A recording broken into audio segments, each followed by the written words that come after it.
Je m'excuse pour le son. J'ai mis le ventilateur pour mon chien parce qu'il a assez chaud. J'ai trop le seum parce que j'avais fait ma vidéo, sauf que je ne sais pas ce qui s'est passé avec le son, on ne m'entendait pas parler. Donc je refais ma vidéo. Mais bon, c'est pas grave, vraiment désolée pour le vocab. Je vais vous montrer tous mes livres que j'ai achetés récemment. D'abord, j'ai commencé par le plus ancien, c'est Alice au Pays des Merveilles de Lewis Carroll. Il est tellement beau le livre, je l'ai acheté parce que du coup il était très très beau et je l'ai acheté au salon du livre. Donc je me suis dit pourquoi pas du coup l'acheter parce qu'à la base je voulais lire Alice au Pays des Merveilles mais je savais pas de quelle édition prendre donc je l'ai vu et je l'ai pris. Je l'ai fini vendredi dernier, je crois que je l'ai lu en 2-3 jours donc il est assez rapide à terminer vu qu'il n'y a que 126 pages.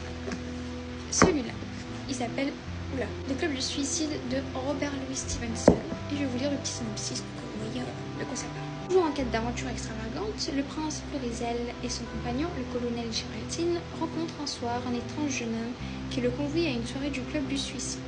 Les deux amis découvrent avec horreur et fascination un diabolique jeu de cartes où le seul gain est la mort.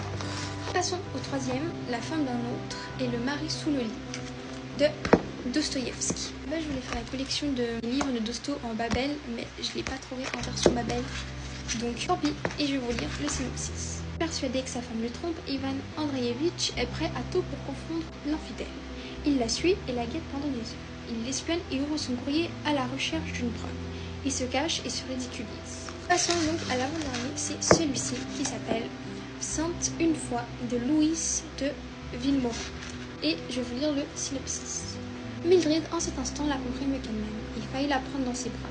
Il l'aurait embrassée s'il avait pu croire qu'ils en mourraient tous les deux.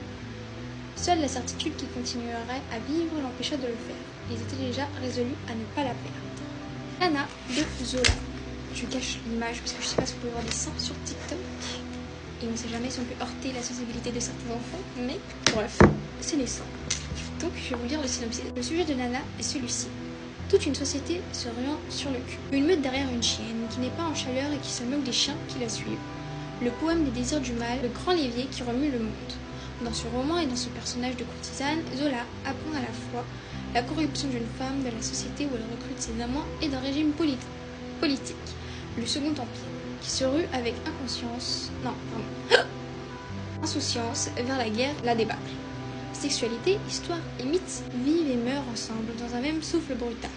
Et du coup voilà, c'est cela que je me suis acheté aujourd'hui. J'avais trop envie de refaire un peu mon stock de lecture parce que je suis pas quelqu'un qui adore sortir, donc quand j'en finis un, du coup j'en ai quelques-uns encore chez moi avant de devoir ressortir et m'acheter d'autres livres. Bon, bref, voilà. Bisous.